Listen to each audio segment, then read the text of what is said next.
Hello, my loves. How are you?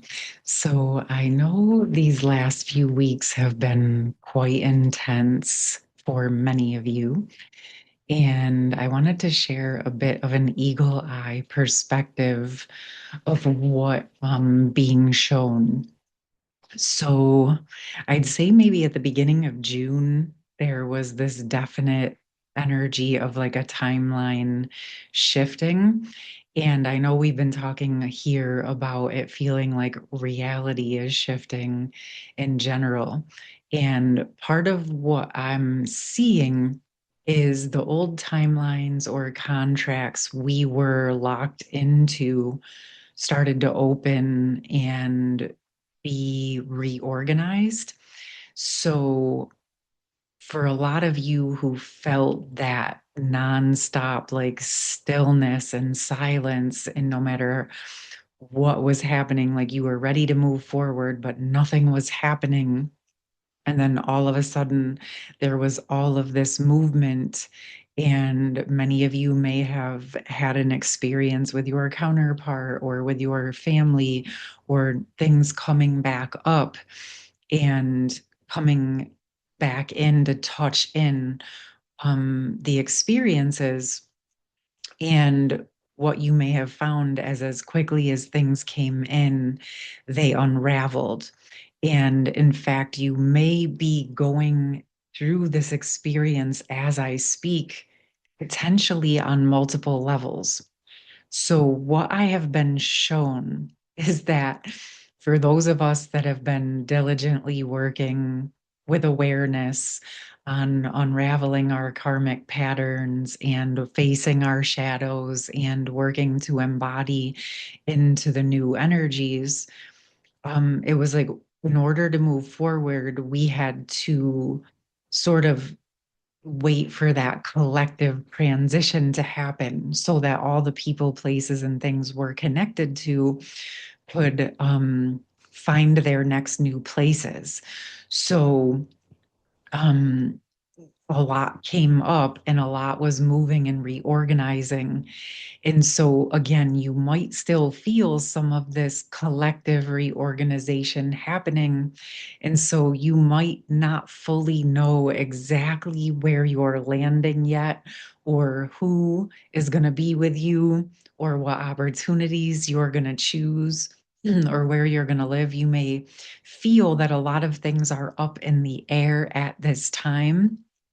And this is part of the opportunity to really anchor into that highest timeline potential because I'm being shown that many of us are actually being moved onto a timeline potential or a trajectory that we've actually never been on because of what we've collectively as a planet been working on. And so some are ready to move forward in that new timeline and new energy. Others are still working through some karmic patterns and energies and relationships. Everything is perfect. What I'm speaking is not about any judgment. We're all walking each other home. We're all in this together, but we're all working on it in our own ways. And we all have our own unique purpose and when I say purpose, to me, our purpose is to be who we are in our fullest expression. And our fullest expression is evolving each and every day. So there isn't this one set point that we're having to get to. This is about getting into more and more of who we are, embodying who we are now, and allowing things to guide us forward from there. So if you find yourself in this place, it, I'm just going to share a few things that have been helpful for me that maybe will be helpful for you. And at the very least, maybe it'll just open up something for yourself that's helpful, maybe just spark some inspiration. So, what I have found is that as this next wave has been opening, there was a lot of places my energy and my consciousness was actually still with other people, places, or things that actually weren't even in my physical reality at this time. So it was like where I was working in the energies. And as this shift occurred, it actually opened up so that I could see, like, where am I now? How do I relate to all of these things from the past now? And some of that is still to be determined. But what I'm doing in the meantime while things are shaking out is actually just anywhere anything's coming up physically, emotionally, mentally, spiritually, relationally, financially, environmentally.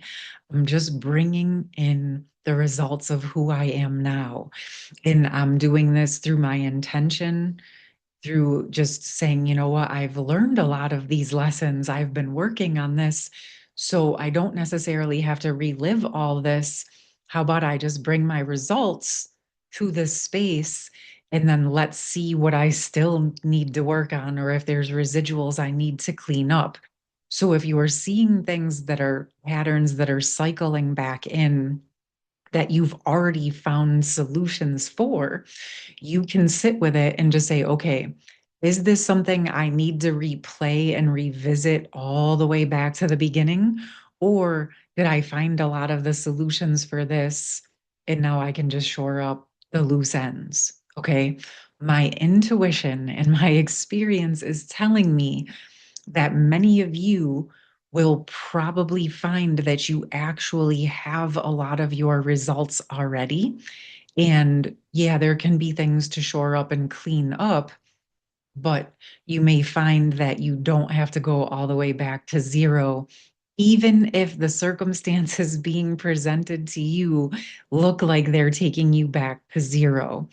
And this could be something like you've spent the last 2, 3, 4, 5 years working on karmic patterns and healing those karmic patterns. And then someone from your family or a friend from the past comes back in and you're testing out the waters to see where the relationship is now.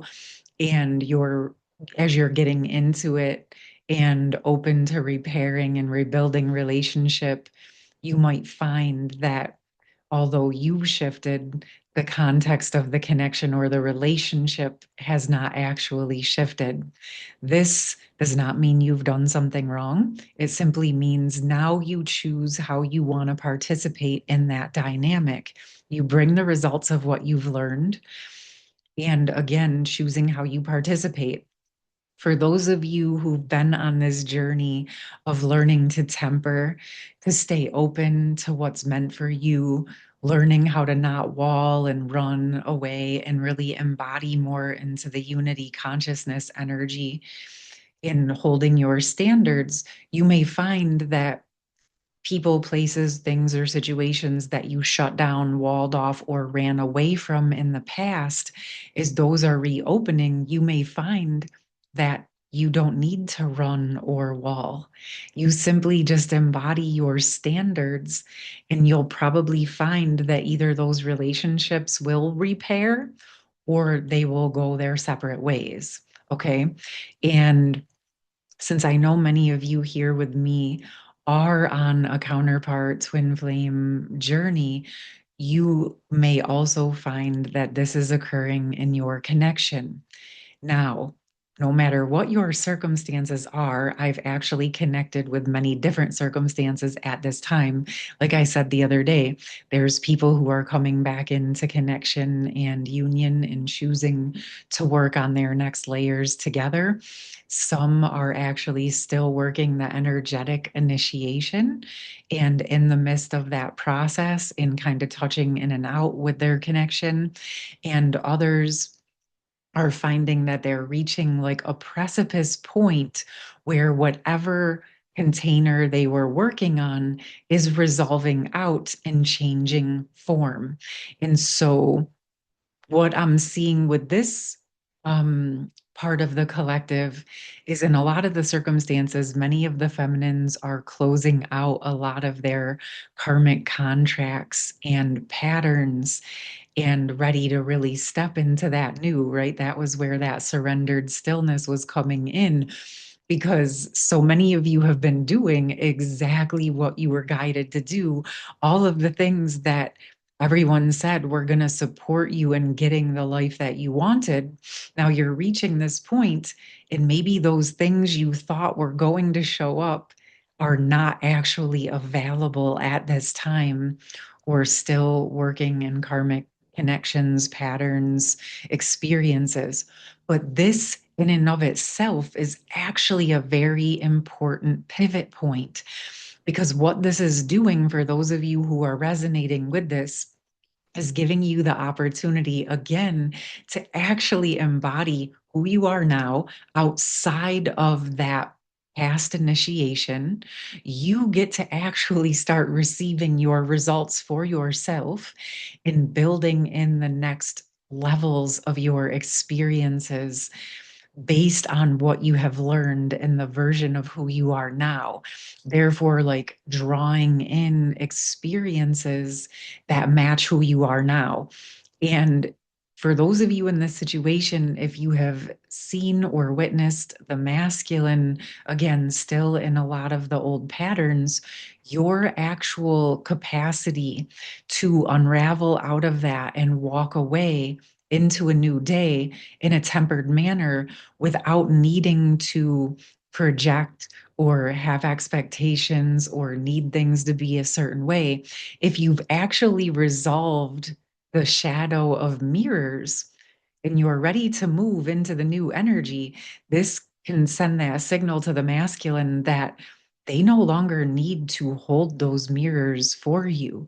Okay. So as you're moving into the new in a bigger way, because you've been moving into the new, this allows them to complete work through whatever they're needing to work through to become their version of what source or their higher self has intended for them. And this is where your surrender comes into perfect temperance. There's nothing that you need to know at this point. This is about you continuing on your journey and allowing that higher power to truly lead you. And I do sense that there is a powerful shift in some of the collective that is reaching this pivot point. And what I'm also sensing is where it's creating some confusion, but it's because you've reached a precipice point that you've never been at. And again, it might not look exactly how you thought it was going to look, but what it is doing is freeing you to truly embody into your full spectrum, your full capacity. And the same for the masculine as well. So, as I say that, I do actually feel guided really quick to just pick one mystical shaman card. I would love to hear from you guys. Let me know how you're doing in the comments. Let me know if any of this is resonating for you. Again, even for those that are in union and together working with their counterpart, you're still working through your processes. You're just doing it together. Some are doing it in the energy together, and some are actually going on new pathways. But they all eventually, like I said at the very beginning, everything is leading us to where we are meant to be. And yeah, as I'm going to pick the card, it's been really bringing me into a topic that I'm looking forward to working deeper with you guys, connected to the anxious, avoidant, insecure attachment, and secure attachments. I know this is things we've already been working on, but I'm actually feeling like through this expansion, this is exactly what we're embodying in a very massive way. Okay, so let's see. We got the staff. I'm actually going to read from the book because I want to see what it says. It's card number 51. Let's see. I just feel like a completely new message. The staff is the symbol of authority. It holds the power to temper the extremes. The staff helps you find the right course of action, the way of the middle. This, my loves, is what is where we're all being led, regardless of our circumstances. The temperance, right? Our capacity to hold all of the extremes. There is no judgment around any circumstances that you find yourself in. And and aids you to maintain your balance after you begin walking in that direction. Moses carried a serpent staff through the desert, and with it he could summon the power of nature to heal or call plagues. The staff reminds you of the impertinence of all things, that your authority must come from your deep longing to serve. The invitation. You know how to flow easily between polarities, how to weigh all possibilities and instinctively select the right path. Trust your inner wisdom and take the first step on a journey that your heart has already embarked on. Use the power of the staff to unite what appears to be divided, to find the delicate balance between will and surrender. This is why I had to read. I couldn't have picked a perfect card, right? The medicine. You're caught in the delicate balance between opposing forces, between masculine and feminine, between action and non action. Use this to your advantage, as there can be no day without night, no low without high, no wrong without right. This is the time to take corrective action, beginning with your beliefs about the needs to be fixed or repaired. Let destiny take its course, nudging it slightly along. I love it. So beautiful. Again, as always, wherever you find yourself on your current journey, trust you are exactly where you're meant to be. You're embodying the muscle you've already gained, and you're going to be building some new, my loves. All right. I did get a few messages from some of you who have been interested in connecting in with the 1D, 2D energy or resolving out that black goo energy that we spoke about last week. I do suggest, if you want to go into those topics deeper, to connect in with the advanced soul session, because these topics that we're moving through have been quite big and in a very beautiful way, freeing us from those past karmic connections and patterns and allowing us to drop more clearly and deeply into our own stream through all of the dimensions. All right, my loves. I again look forward to hearing from you, and I will see you soon. Much love. Take care. Peace.